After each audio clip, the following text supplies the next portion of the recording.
Santo Deus e eterno Pai, restaurador de todas as coisas, restaurador da nossa vida, da nossa mente, de todo o nosso ser. É o Senhor que tem trabalhado para cada dia colocar na nossa mente, no nosso coração, o desejo de estar adentrando os portais do céu. Amém. Digno é o Senhor. Ó Pai Santo e Justo, o teu povo nessa noite se reúne para adorá-lo. E aqui estamos, Senhor, para ouvir a sua voz. Abre o nosso coração, abre os nossos ouvidos, a nossa mente, para compreender o tema desta noite. Amém. E nesta noite, Pai, o João Guilherme vai estar dizendo publicamente: o Senhor é digno de aceitar um jovenzinho, Senhor, que vai dedicar a vida a Ti. Amém. Continua cuidando de nós e nos ensina a depois a nossa vida inteiramente aos Seus pés, em nome de Cristo. E com o perdão dos nossos pecados, pedimos a Sua bênção. Amém. No início, hoje quem irá nos trazer a mensagem é alguém que eu não conheço realmente, sei o nome, sei quem é fisicamente, mas não tenho ideia de onde vem, o que faz. Então não tenho tanta introdução para estar fazendo, mas eu gostaria de estar convidando ele. Pablo, por favor, chegue mais. Venha cá, venha se apresentar, vamos descobrir quem é você antes da gente entrar no nosso tema. Como está? Boa noite.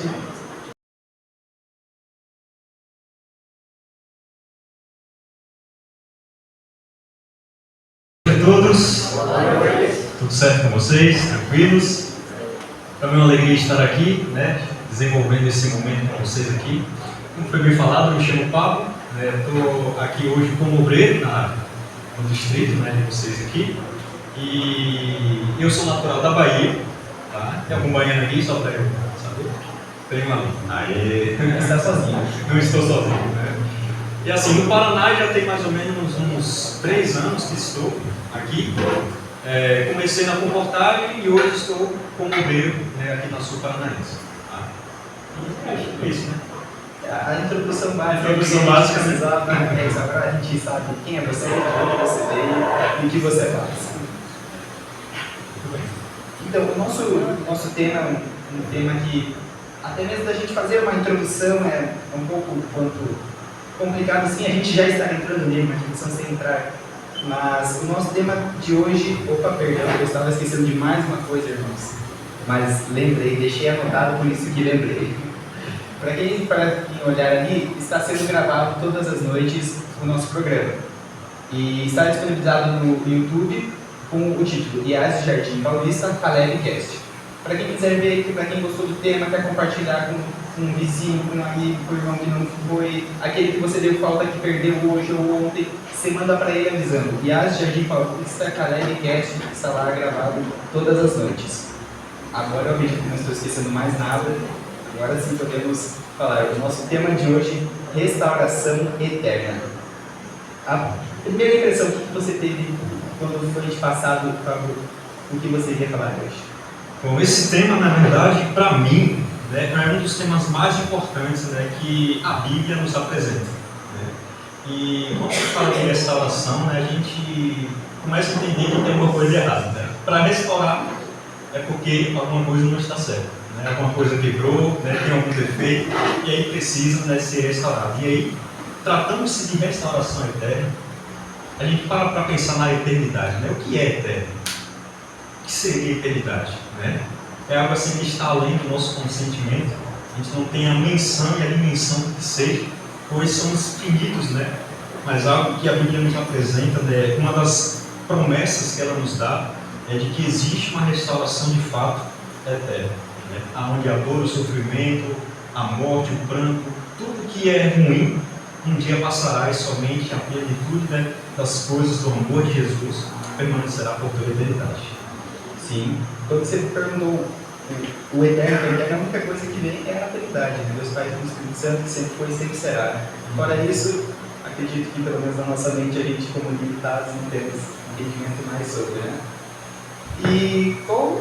E como é a ideia dessa restauração interna, ela nos dá esperança nos tempos difíceis.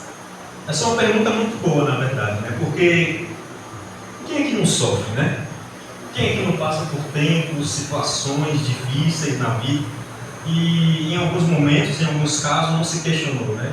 Por que eu sofro tanto? Né? Será que existe uma luz no fim do túnel?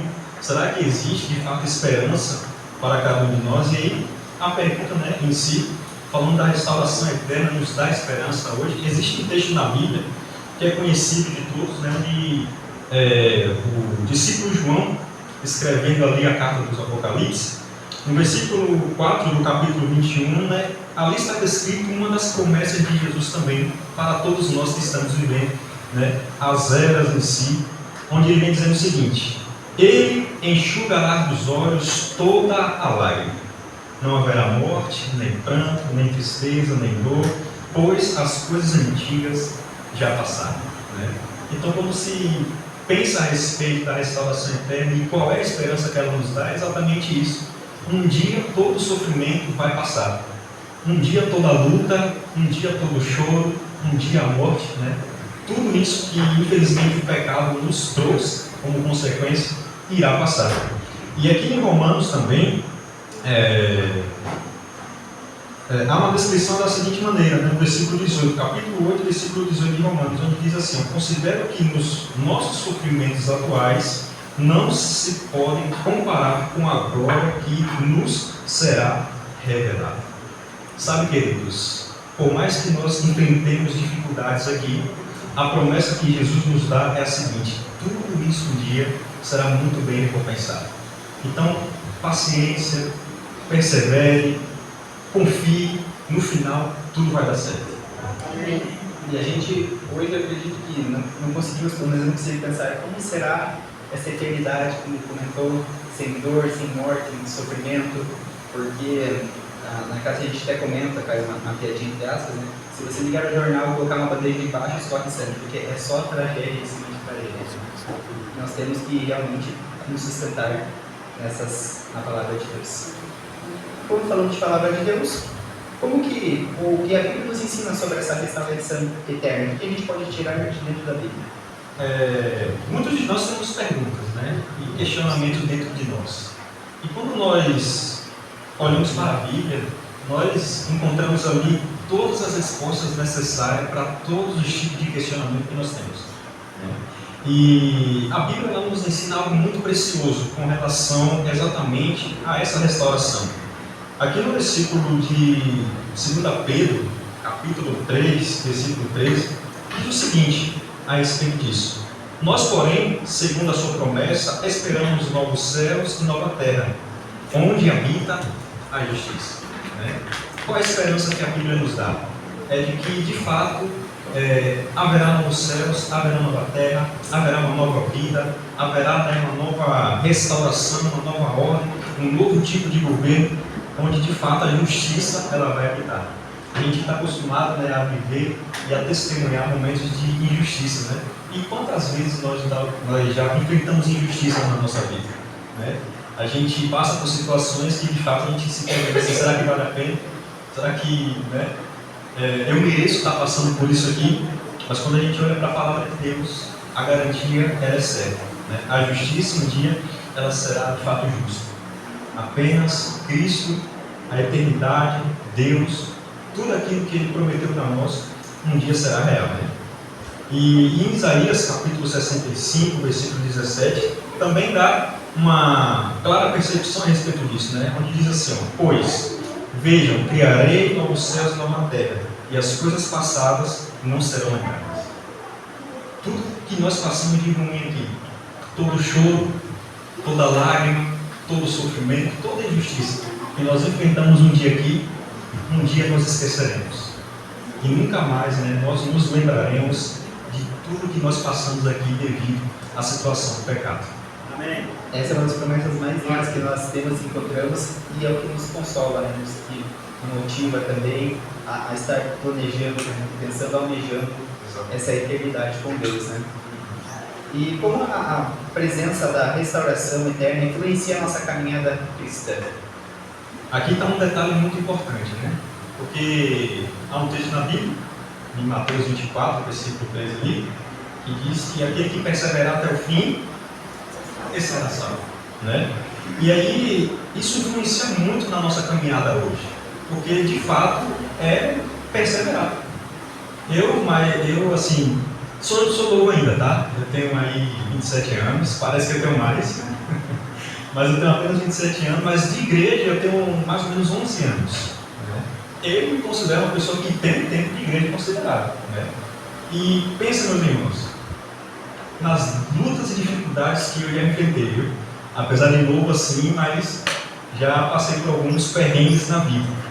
E algo que me ajuda a continuar perseverante é justamente aquilo que a Bíblia nos orienta, né? É aquilo que a Bíblia nos mostra, nos dá como evidência, nos dá como esperança, que de fato vai valer a pena, no final, eu me sacrificar, eu perder talvez algumas coisas aqui nessa terra, para poder alcançar aquilo que Jesus me prometeu. E aí Filipenses 3, versículos 20 ao 21, dando um resumo do que ele diz ali fala o seguinte, que a nossa cidadania, né, está nos céus, de onde esperamos ansiosamente o Salvador. E esse texto nos chama a atenção pela seguinte questão: o que seria o céu sem Jesus? Será que teria algum sentido? Valeria a pena estar lá? Parando para raciocinar um pouco, né? O que seria o céu sem Jesus? Seria, meus queridos irmãos, o que nós vivemos aqui na Terra. A Terra, né, ela é um palco, um testemunho vivo do que é estar sem Jesus. E o que é estar sem Jesus? É dor, é sofrimento, é tristeza, é angústia, né? De fato, estar longe de Cristo só nos possibilita isso. É como, dando um exemplo, né, para ficar um pouco mais claro, é como um peixe quisesse ficar fora d'água. Existe isso? Tem como? Por mais que ele queira, por mais que ele sinta a vontade, eu não quero mais estar dentro da água. Existe essa possibilidade? Não, né? Porque para o peixe viver, ele precisa estar ligado à água, né? Então, resumidamente, a água significa a vida, né? É a fonte da vida para o peixe. Por mais que ele queira estar longe, distante da água, ele não consegue, porque a razão da existência dele, o fôlego de vida dele, está concentrado na água. E aí, trazendo para nós hoje, é a mesma coisa sem Jesus. E aí, o céu não seria o mesmo sem Jesus, né? Eu e você não somos os mesmos sem Jesus. E se nós queremos vida, se nós queremos de fato alcançar a paz, né, que transcende todo entendimento, nós precisamos estar ligados a Ele e em Suas promessas. Realmente, e como você falou, parece fácil, na verdade, essa é a palavra certa, quando a gente pensa que tudo vai passar, tudo irá mudar, quando nós estivermos lá no céu, na presença de Cristo, no mundo com Cristo. Mas muitas vezes a gente escolhe o pensamento de que aqui está bom, está cômodo, apesar das dificuldades, apesar das tragédias, apesar de tudo. A gente às vezes parece que desvia desse nosso foco de Cristo e a gente se esquece, como você deu o exemplo do peixe, que a gente não pode ficar sem ele. Se nós estamos vivendo bem, não estamos sentindo falta da água, talvez eu já esteja muito longe e esteja padecendo, né? Outro texto também que me chama a atenção, né? É um conselho, na verdade, prático, que nos ajuda a até mesmo vencer algumas adversidades da vida, é o que está lá em Colossenses 3, versículo 2, onde diz assim: mantenha o pensamento nas coisas do alto, e não nas coisas terrenas. Né? O que de fato nos traz motivação de continuar existindo, e a gente está hoje vivendo uma situação com relação ao emocional, a mente, né, o psicológico, assim, de uma forma que de fato está causando muito impacto na sociedade. Né? Existem pessoas aí que de fato com problemas mentais, doentes mentalmente, que sufocados com os problemas e dificuldades, eles não encontram saída nem solução. A Bíblia, quando nos dá esse conselho, né, de nós pensarmos naquilo que está no céu, pensarmos na pessoa de Jesus, pensarmos naquilo que é agradável, naquilo que é de boa fama, ela está exatamente nos poupando de sofrimentos, né, e abreviando também alguns tipos de sofrimento, nos impossibilitando de sofrer, né, antecipadamente. No entanto, que ela aconselha, né, não andeis ansiosos por coisa alguma. Então, pensar em Cristo, pensar nas coisas do céu, pensar naquilo que tudo que é agradável, de fato, nos traz um pouco de esperança e também um pouco de motivação de continuarmos, né, de continuarmos na nossa caminhada, na nossa fé cristã. E falando dessa esperança, qual é a conexão que a gente encontra entre a salvação e a restauração? Essa é uma pergunta muito boa, né? Porque quando a gente compreende, né, a conexão que há, de fato, com relação à salvação e à eternidade, isso me faz lembrar de um texto muito lindo, né, da Palavra de Deus, um texto bastante conhecido, que nós já sabemos de qual, que é aquele de João 3,16, né? Onde vem descrevendo ali que Deus ele amou o mundo de tal maneira, né? E você percebe que ela não consegue achar uma palavra assim concreta, né? Deus amou o mundo quanto? Não tem. Ela simplesmente fala assim, de tal maneira. A maneira que Deus ele amou a cada um de nós é algo tão lindo e tão impressionante que quando a gente para refletir no que Jesus ele fez por nós, de fato, o amor de Deus ele é incomparável e inigualável. Eu separei uma citação aqui, onde fala a respeito da atitude de Jesus. Eu gostaria de refletir com vocês nessa citação, né? Tanto na posição do inimigo de Deus, quanto na atitude de Cristo, onde diz assim, né, exatamente respondendo a essa pergunta que o Léo fez aqui. E diz assim, ó, era intuito de Satanás causar entre o homem e Deus uma eterna separação. Qual era o objetivo de Satanás? Causar uma eterna separação entre nós e Deus. Em Cristo, porém, chegamos a ficar em mais íntima união com Ele do que nunca se houvéssemos pecado. O que quer dizer? Quando eu estou ligado a Cristo, quando eu me conecto com Ele, quando eu permito com que Ele haja dentro de mim, quando eu recebo, né, a sua justiça, é como se eu não tivesse pecado. Deus ele olha para mim e olha como se fosse o próprio Cristo ali. Ela continua dizendo aqui a citação.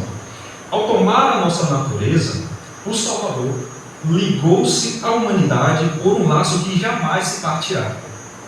Quando Jesus ele tomou aquela decisão, olha, eu vou descer, vou pagar o preço da humanidade, ele estava dizendo o seguinte, agora, para todo sempre, eu e a raça humana estamos ligados.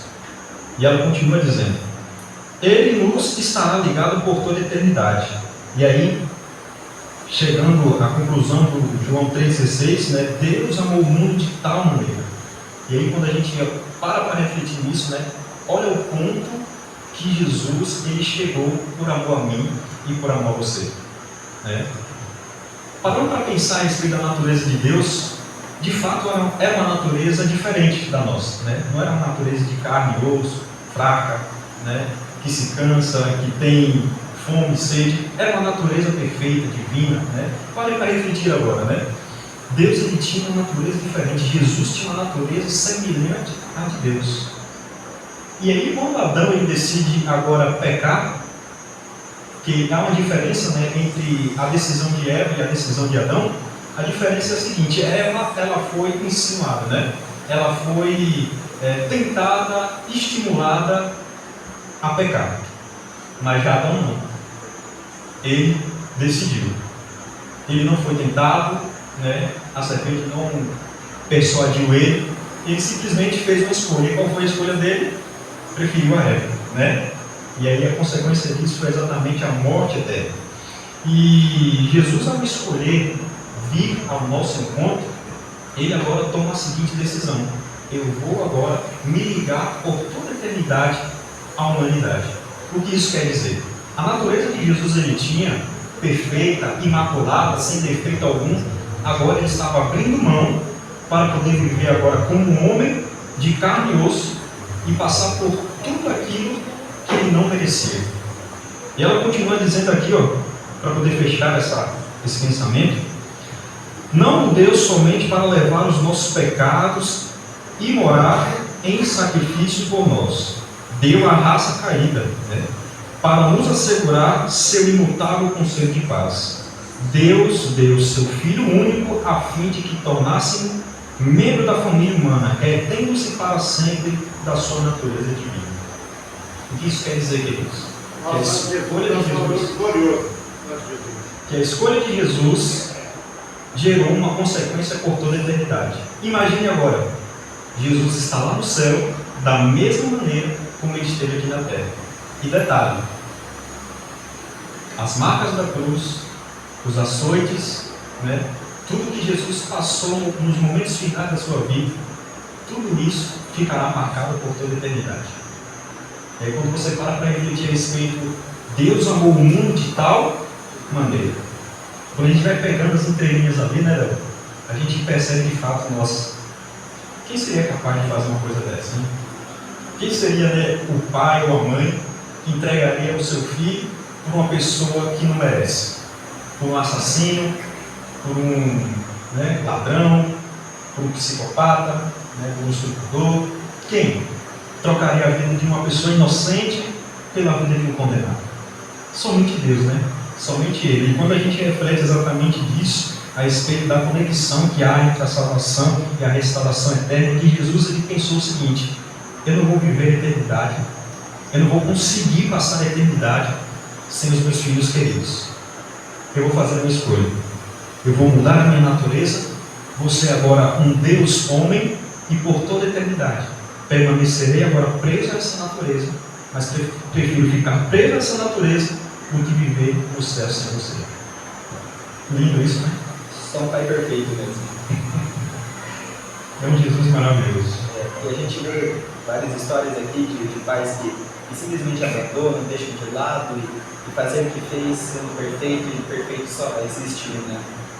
Quando a gente fala dessa parte onde Jesus veio por escolha própria para passar o que passou, a gente lembra do quê? Do plano de Deus, o plano da redenção. E foi tracejado lá no início de tudo. E quando a gente fala do plano de Deus e a restauração, por que ela é considerada, ela está junto, mas é considerada essa restauração, essa volta para Deus, o clímax, a gente pode falar?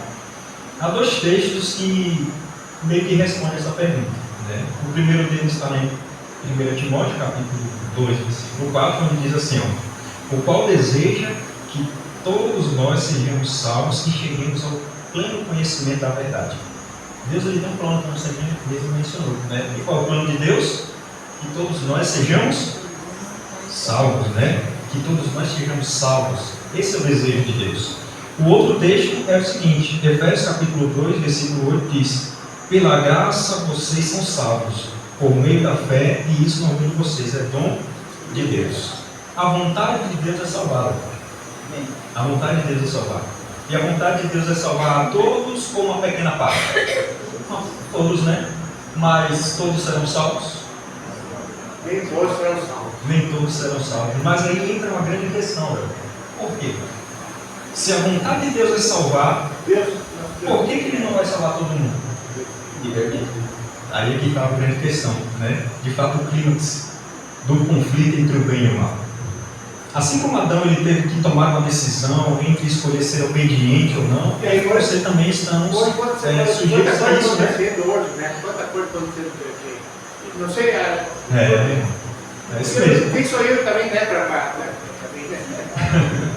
E me perdi até no que eu estava falando. A gente vai abrir ali exatamente hoje que acontece com nós, como aconteceu com Adão e Eva. Isso, exatamente. Né? A mesma coisa acontece conosco hoje. Existe um ponto de decisão. A vontade de Deus de fato é salvar. Mas eu só serei salvo se eu escolher e querer ser salvo. Há muitas pessoas que dizem por aí, né, e até mesmo é pregado em algumas igrejas, alguns pastores, né, se utiliza de uma teologia de que venha para Jesus e sua vida vai ser o quê? Tranquila, né? Um mar de rosas. Isso é verdade? Não é, né? A gente tem visto isso na prática. Mas, assim, tudo depende do ponto de vista que cada um de nós temos, né? Existe uma frase que eu gosto muito, que diz assim, ó: todo ambiente só é diferente quando você é diferente. Eu posso estar em um ambiente caótico, posso estar em um ambiente, né, completamente desproporcional àquilo que eu acredito, aos meus princípios, né, ao meu tipo de personalidade. Mas aquele ambiente ele só vai ser ruim, só vai de fato me incomodar se eu permitir com que aquilo aconteça, né? Quando a gente olha para Jesus, Paulo, né, algumas pessoas ali da Bíblia, eles sempre estavam no meio de pessoas, no meio de grupos que de certa forma eram um pouco, né, inconvenientes, né? Meio complicados ali, mas Jesus, ele era o quê? O diferente. Ele causava a diferença. Ele era o diferencial. E quando eu e você paramos para refletir nisso, né, de fato a vida começa até a fazer mais sentido. Começamos agora de fato a entender de fato como é viver para Jesus, como é viver o cristianismo. De fato não é fácil, mas olhando para o papel de Jesus e olhando para a nossa condição hoje, não depende exclusivamente de nós em nada. Eu não dependo de nada para poder ser salvo, na verdade. Estar estudando a palavra de Deus não vai me dar a salvação. Estar vindo à igreja não vai me dar a salvação. Orar todos os dias não vai me dar a salvação. Ser batizado não vai me dar a salvação. O que é que me dá a salvação? Quando nós olhamos para a palavra de Deus, todo o mérito, tudo que eu e você temos hoje e o que teremos no porvir é unicamente e exclusivamente pelos méritos de Jesus. A escolha de Jesus, né, tem até uma outra citação que eu separei aqui também, falando a respeito, né, dessa atitude de Cristo. E aí, vejam bem o que o livro Caminho a Cristo, na página 62, diz a respeito disso. É possível para Adão, antes da queda, formar um caráter justo pela obediência à lei de Deus, né? Mas deixou de fazer, e devido ao seu pecado, nossa natureza se acha decaída e não podemos tornar-nos justos. O que ela está dizendo aqui? Antes de Adão era possível você ser perfeito, você ser obediente à lei de Deus. Era possível você desenvolver esse tipo de personalidade e caráter. Mas depois que Adão decidiu, né, entregar o domínio desse mundo a Satanás, para nós que estamos aqui hoje, é impossível. Não adianta você dedicar toda a sua vida para que você seja salvo, porque nunca vai ser suficiente. Então dependemos de quê, queridos? Ela vem dizendo aqui: visto como somos pecaminosos, profanos, não podemos obedecer perfeitamente a uma lei santa. Não possuímos justiça em nós mesmos, com o qual pudéssemos satisfazer as exigências da lei de Deus. Mas Cristo, veja bem, nos promoveu um meio de escape. Viveu na terra em meio de provas e tentações, como as que nos sobrevêm. Viveu uma vida sem pecado, morreu por nós e agora se oferece para nos tirar os pecados e nos dar a sua decaicina. O que significa essa palavra? Significa que Jesus, ele agora está disposto a nos dar a sua justiça. A vida que Jesus viveu, tudo o que ele passou, agora ele está nos oferecendo a oportunidade de, através desse exemplo, através dessa atitude, nós agora estarmos diante de Deus. Ela vem dizendo aqui, ó: se vos entregardes a Ele e aceitardes como vosso Salvador, sereis então, por mais pecaminosa que tenha sido vossa vida, substituída pelo vosso caráter, e sereis aceitos diante de Deus exatamente como se não houvesses pecado. Quando eu aceito aquilo que Jesus fez por mim, quando eu entendo o plano da salvação, quando eu permito com que a justiça de Cristo agora, né, faça parte da minha justiça, sabe o que acontece diante de Deus? Deus, ele olha para mim e não olha mais para mim como aquele pecador que eu sou. Ele olha para mim agora através do exemplo de Jesus. Então, queridos, não é a nossa força, não é a nossa inteligência, não é o nosso intelecto, não é o nosso exemplo, tudo é mérito de Cristo Jesus. Algumas pessoas daqui dizem o seguinte, com relação a tomar a decisão ao lado de Jesus, né? Que não é o momento, não se sente preparado, ainda precisa ajeitar algumas coisas, né? Mas, sinceramente, irmãos, chegaremos a alcançar a perfeição aqui? Por nossos próprios esforços, conseguiremos atingir aquilo que Deus quer de cada um de nós? Deus sabe como Deus faz cada pessoa. Não tem como. Então, quando é o momento ideal de eu entregar a minha vida a Jesus? Ela vem dizendo aqui, ó, a partir do momento em que você compreende a sua condição, a partir do momento em que você entende o que você é, qual é o seu papel aqui? Meu papel é unicamente, exclusivamente aceitar aquilo que Jesus fez por mim. Quando eu entrego meu coração a Ele e falo, Senhor, eu não sei mais o que fazer, eu não tenho para onde ir, eu não tenho de fato solução, eu não tenho salvação, eu não presto, então toma aqui, Senhor, aquilo que eu tenho de mais precioso, o meu coração. Quando eu tenho essa atitude diante de Deus, eu sou aceito como se não houvesse pecado. Isso é interessante, né? Isso é maravilhoso, porque de fato, né, Jesus ele nos dá agora uma chance, uma oportunidade de termos a vida que não merecemos, mas mesmo assim, por amor a nós, Ele nos oferece. Ele nos dá agora de graça, né, aquilo que nós não merecemos. E o que eu preciso fazer é só uma coisa, velho. É aceitar. Só isso. Não preciso fazer mais nada. Só aceitar, ser obediente, né? Seguir aquilo que a palavra de Deus nos orienta, nos ensina, né? Que é de fato a luz que ilumina o nosso caminho em meio à escuridão. Sim, realmente.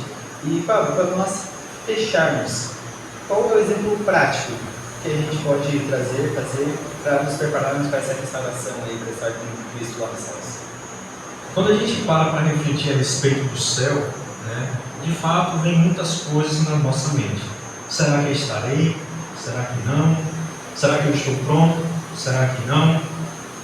Mas a Bíblia, como nossa regra de fé, ela nos dá um conselho. Como, né, estar pronto diante do que me espera ali na frente.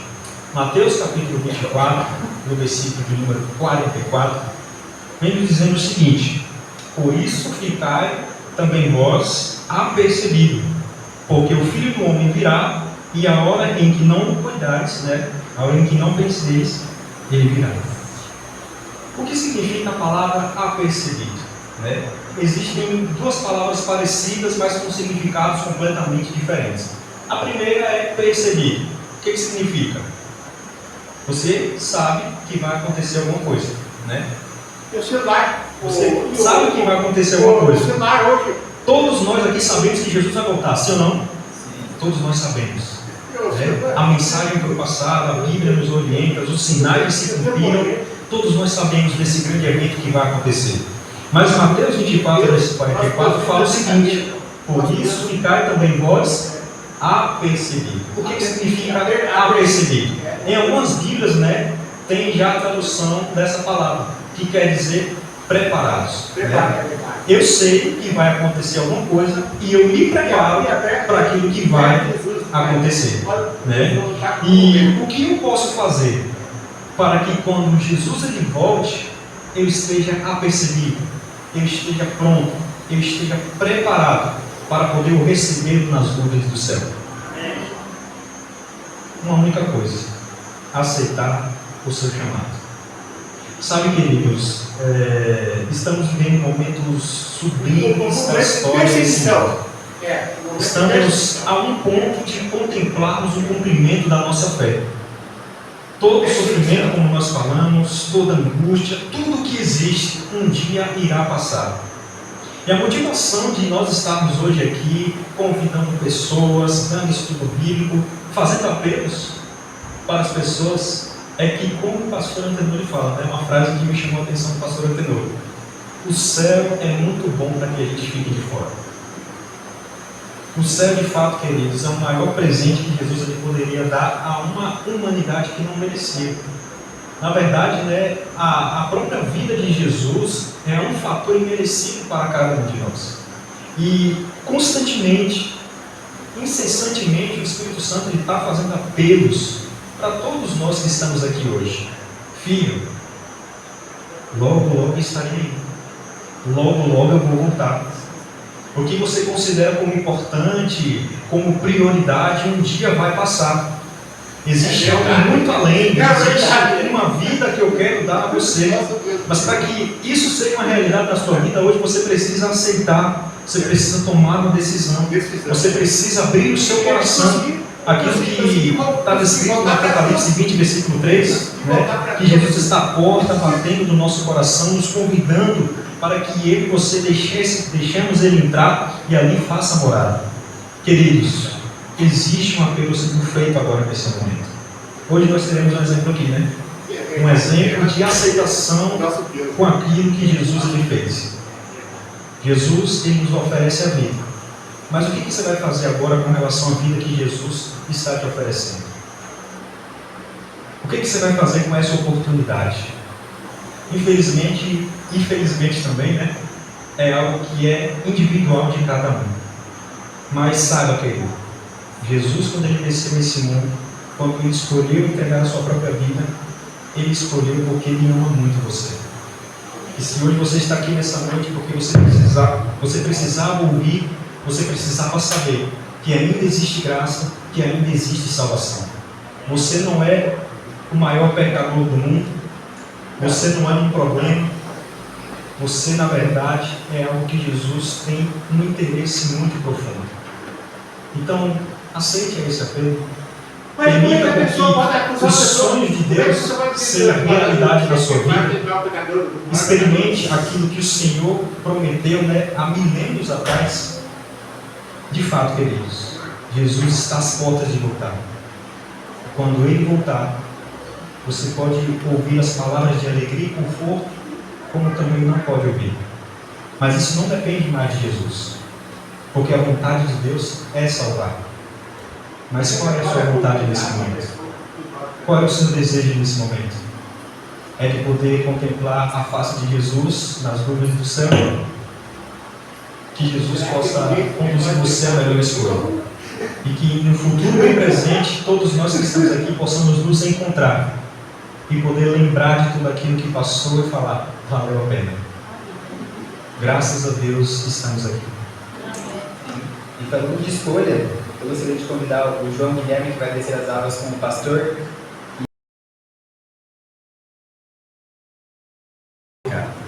Né? Queridos, aqui está, nós só conhecemos por Guilherme, né? Mas que está entregando sua vida a Jesus nessa noite.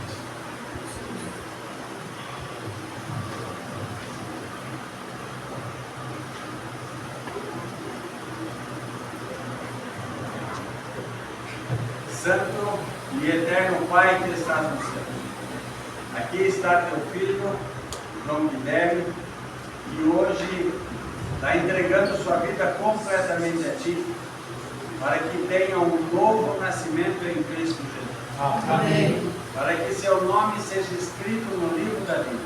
Amém. Para que seus pecados sejam perdoados. Amém. Para que ele tenha uma nova vida em Cristo Jesus. Amém. Como ministro do Evangelho. Eu o batizo em nome do Pai, do Filho e do Espírito Santo. Amém. Amém.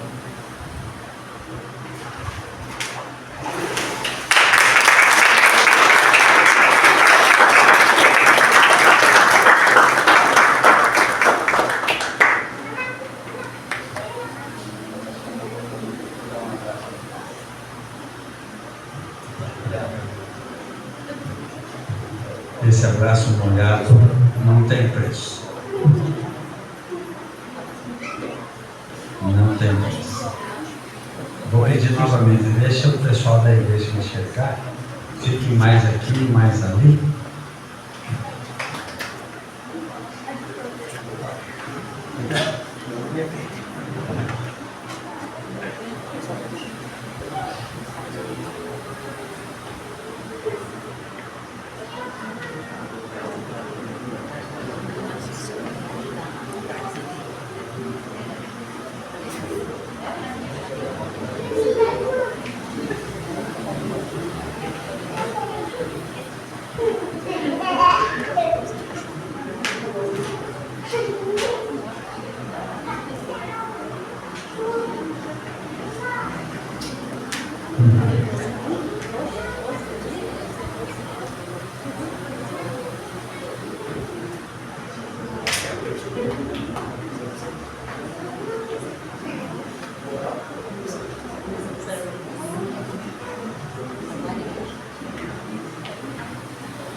Obrigado aqui. Troca de roupa lá. E daí você vai estar na porta cumprimentando todo mundo. Tá bom? Queridos, domingo eu comentei uma coisa. Um dos motivos de eu não deixar de ser pastor, vocês lembram?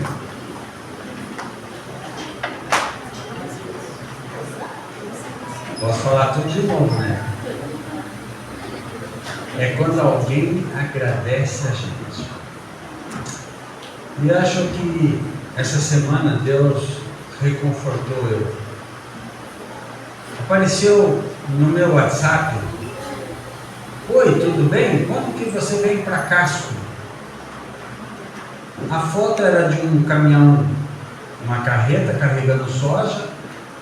Bom, não deu para ver quem é, né? A carreta ali, só a carreta. Eu falei: olha, não tenho certeza, o que você precisa? Eu estava olhando umas fotos, me deu saudades. O Vinícius já colocou lá, vocês vão ver essa foto aí. Eu não era pastor, tinha até cabelo na cabeça. E aqui está o Enio. O Enio e sua família moravam no interior de Casco. E a gente fez todo o estudo bíblico com a família. E a família dele inteira tomou a decisão. Passa a próxima, Vinícius. Você tem como dar um zoom bem grande? Baixa um pouquinho. Isso. Só para conversar mesmo, preciso te agradecer por não desistir de nós. Estávamos olhando as fotos e lembrando de você. Estamos com saudades. A mãe quer tanto te ver. Gente, isso deixa a gente, sabe, gostoso. Aí eu perguntei para ele: qual igreja você está? Ele falou assim: eu estou na igreja do Termas, que é uma das igrejas de Casco, e a mãe está no sítio no Agostinho. Queridos, a gente tem vontade de ver todo mundo no céu. Aqueles que já se batizaram, que seguem a Jesus, eu só quero dizer o seguinte: não desista, não solte da mão de Jesus, de jeito nenhum. Aqueles que precisam reconsagrar sua vida através do batismo, estudar a palavra de Deus, eu quero dizer para vocês que é por querer ver vocês no céu que a gente quer estudar a Bíblia, quer que vocês sigam junto e que a gente se encontre no céu. Amém. Amém. Queridos, Deus está presente. amém. Eu queria fazer uma oração especial de reconsagração de todos nós. Eu queria ver a mão daqueles que querem dizer: Senhor, eu quero uma bênção especial, quero reconsagrar minha vida e quero me preparar completamente para ir para o céu. Eu também tenho. Posso pedir para você ficar em pé? Pode. Tem alguém aqui que sentiu hoje no coração toque do Espírito Santo chamando e quer uma oração especial dizendo: Senhor, eu quero me preparar para no futuro também dessas áreas batismais na Igreja Adventista e quero seguir o caminho que Jesus está abrindo para poder chegar no céu. Tem alguém? Eu queria que viesse até aqui. Eu quero fazer uma oração especial.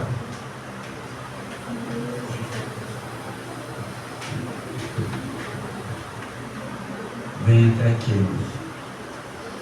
Deus abençoe. Uma acusação. Amém. Mais uma moça. Vem cá, Érica. Deus te abençoe muito. Quero te ver lá no céu. Tem mais alguém?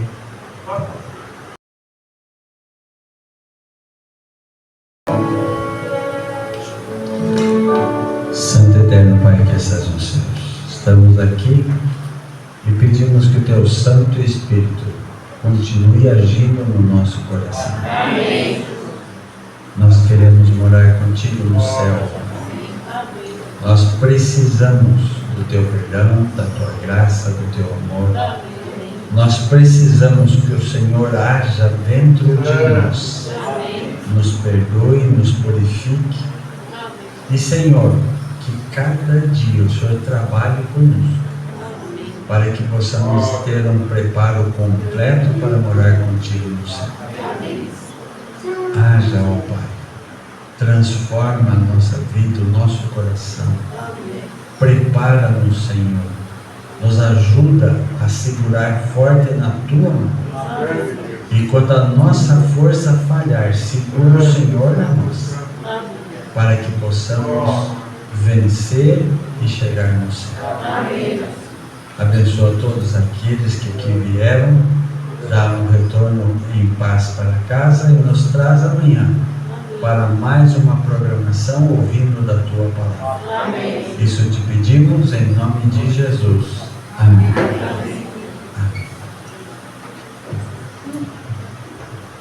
O Guilherme vai estar à porta para despedir hoje, mas eu agradeço a bênção e a presença de todos.